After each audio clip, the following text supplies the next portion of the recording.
السلام علیکم ناظرین، میں ہوں حافظ شعبان۔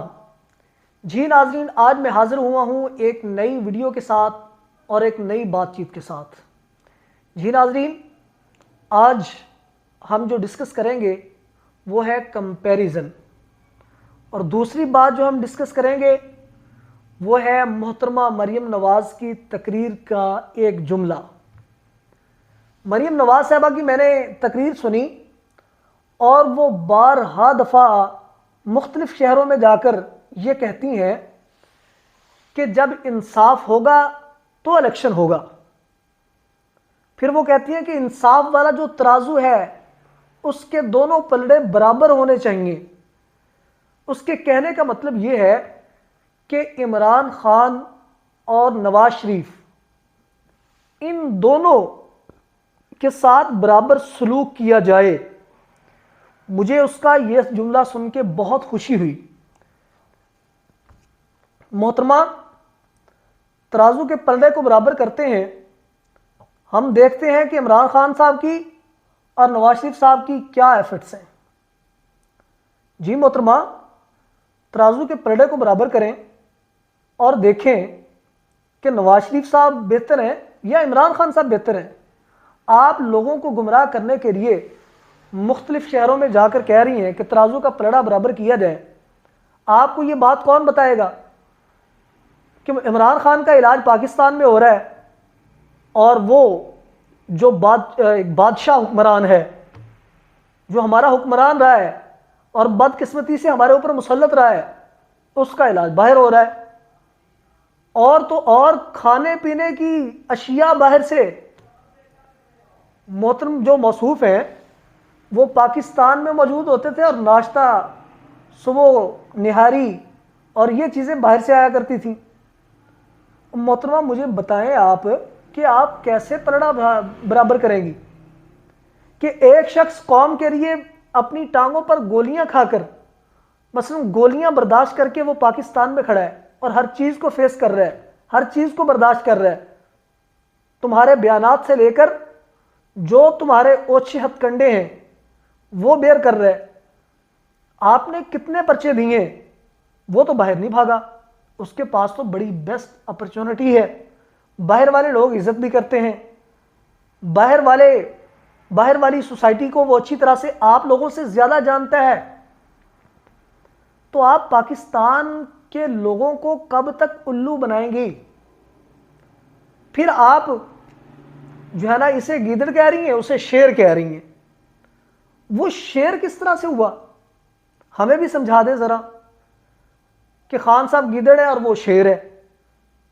اچھا، جو غلط بیانی کر کے، قوم سے جھوٹ بول کے، عدلیہ سے جھوٹ بول کے، ہمارے نظام سے جھوٹ بول کے باہر بھاگا ہوا ہے، قوم کی دولت لوٹ کے باہر عیاشیاں کر رہا ہے، وہ شیر ہے۔ اور جو یہاں پر قوم کے درمیان کھڑے ہو کے گولیاں برداشت کر کے اور قوم کے ساتھ اظہار یکجہتی کر رہا ہے، قوم کے دکھوں میں غموں میں شریک ہے، وہ گیدڑ ہے۔ یہ کہاں کا انصاف ہے؟ آپ کہتی ہیں کہ اس چور کے مقدمے ختم کیے جائیں، آپ یہ کہتی ہیں کہ اس چور کو ایسی جناب یہ پکی پکائی ہانڈی اس کے سامنے رکھ دی جائے کہ وہ آئے اور آ کر وزیر اعظم بن جائے۔ اب پاکستان کا وزیر اعظم بننا آسان نہیں رہا، یہ بہت مشکل ہو گیا ہے۔ آپ بڑی ملکہ بننے کی کوشش کر رہی ہیں، بڑی شہزادی بننے کی کوشش کر رہی ہیں۔ جناب شہزادی صاحبہ مجھے یہ بتائیں کہ آپ کے بچے کہاں ہیں؟ جناب شہزادی صاحبہ آپ یہ بتائیں کہ آپ جو ہے نا وہ جیسے کہتے ہیں کہ بوڑھی گھوڑی اور لال لگام، آپ اس ایج میں سرجری کروانے کے لیے باہر جاتی ہیں، آپ مجھے یہ بتائیں کہ کبھی آپ نے گرمی سردی کی شدت کو محسوس کیا ہے؟ کبھی آپ کے گھر میں بجلی گئی ہے؟ کبھی آپ کو مہنگائی جو آپ جلسوں میں کرتی ہیں، ڈرامے رچاتی ہیں، وہ اس مہنگائی کو آپ نے ایکچولی فیس کیا ہے؟ آپ مجھے بتائیں کبھی آپ کو بچوں کی فیس دیتے ہوئے پریشانی ہوئی ہے؟ کبھی بل ادا کرتے ہوئے پریشانی ہوئی ہے؟ کبھی آپ کو آٹا لیتے ہوئے پریشانی ہوئی ہے؟ اور آپ تک تو یہ نوبت ہی نہیں آتی۔ سونے کا چمچ منہ پہ لے کر پیدا ہوئی اور جناب قوم کی لیڈر بن گئی۔ میں حیران ہوں ایسے لوگوں پر جو آپ کو لیڈر مان رہے ہیں. کیا صلاحیت ہے آپ میں لیڈر بننے کی, اور کون سی کیٹیگری ہے آپ میں, وہ ہمیں بھی بتائیں. آپ جو مسلم لیگ نون کی صدر ہیں, کیا آپ سے زیادہ کوئی ورکر نہیں مسلم لیگ نون میں تھا جو مسلم لیگ نون کو زیادہ جانتا ہے؟ کبھی آپ راجہ پرویز اشرف سے انکل صاحب کیا کہ ان سے مشورہ کر رہی ہوتی ہیں, کبھی کسی سے مشورہ کر رہی ہوتی ہیں, کبھی کسی سے مشورہ کر رہی ہوتی ہیں. اور خوددارہ اس موروثی سیاست کی جان چھوڑ دیں, ملک پاکستان کی جان چھوڑ دیں.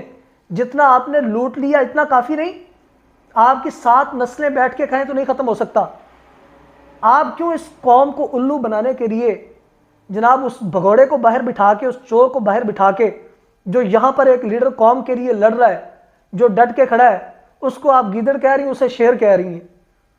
کمال ہے بھی آپ کی اس بہادری کی, اور بڑی بہادری آپ بانٹ رہی ہیں شہروں میں جا کر.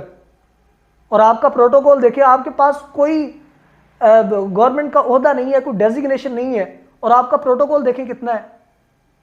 آپ نے کبھی محسوس کیا کہ قوم کی وہ بیٹی جو کسی کالج میں پڑھ رہی ہے اور اس کے پاس فیس نہیں ہے, جو اسکول میں جانے کے لیے خواہش مند ہے لیکن اس کے پاس فیس نہیں ہے, اور وہ بیچاری دن دراتی پھر رہی ہیں, رلتی پھر رہی ہیں, اور آپ مہنگے کپڑے پہن کے, مہنگے شوز پہن کے, مہنگی گاڑیوں میں بیٹھ کر, آپ مہنگی سرجری کروا کے پلڑے برابر کرنے کے لیے قوم کے پاس آ رہی ہیں, کروانے کے لیے قوم کے پاس آ رہی ہیں.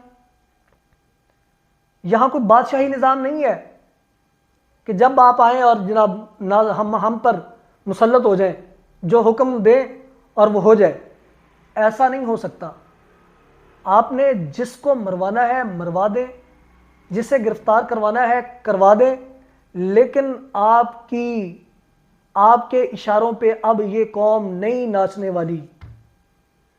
یہ بات آپ ذہن نشین کر لیں. اور یہ پلڑے ترازو کے پلڑے جو ہے نا وہ برابر کرنے کی آپ بات کرتی ہیں, تو اگر یہ ترازو کے پلڑے برابر کرنے پہ یہ قوم آ گئی تو پھر آپ کے پلے کچھ نہیں بچے گا. نہ آپ کے بھائی یہاں, نہ آپ کا خاندان یہاں, نہ آپ کا بزنس یہاں, آپ کا سب کچھ تو باہر ہے. آپ پاکستان کے لیے کیا ایفرٹ کر رہی ہیں؟ ایک شخص وہ کہہ رہا ہے کہ میرا نام ECL میں ڈال دے, میں نے نہیں جانا باہر. وہ پاکستان میں بیٹھا ہے اور اس کو آپ لوگ ذلیل کر رہے ہو. اب قوم ایسے لیڈر کو ذلیل نہیں ہونے دے گی. صدیوں بعد ایک لیڈر پیدا ہوتا ہے. مجھے بتائیں, قائد اعظم کے پاس کون سی فیکٹری تھی, کون سا بزنس تھا؟ وہ قوم کی خدمت کرتے رہے, اور پاکستان کی سرزمین پر ان کی ڈیتھ ہوئی, اور پاکستان میں رہے. آپ کی لاشیں بھی پارسل ہو رہی ہیں. تو اس لیے آپ مہربانی کر کے یہ ادھر ادھر کی باتیں کر کے مت الجھائیں اس قوم کو. اگر یہ ایک بات یاد رکھنا, جتنا مہنگائی کا طوفان آپ لوگوں نے کھڑا کر دیا ہے, ملک کا دیوالیہ کر دیا, آپ اس شخص پہ الزام لگا رہی ہیں جس نے صرف 3 سال حکومت کی ہے, اور اس میں بھی بڑے اچھے اقدامات اس نے کیے ہیں. اس نے صحت فری کر دی, اس نے احساس اسکالرشپ چلا دی, بہت سارے ایسے کام کیے ہیں جس سے اجتماعی حوالے سے لوگوں کو فائدہ ہوا ہے. اور آپ نے کیا کیا؟ آپ ذرا بتائیں. جو کام بھی آپ نے کیا اپنے مفاد کے لیے کیا, اور اس میں بھی ٹوٹ کر کرپشن کی آپ نے. اس لیے مجھے کہنا پڑتا ہے کہ بے وجہ تو نہیں چمن کی تباہیاں, کچھ باغباں ہیں برق و شرر سے ملے ہوئے. والسلام.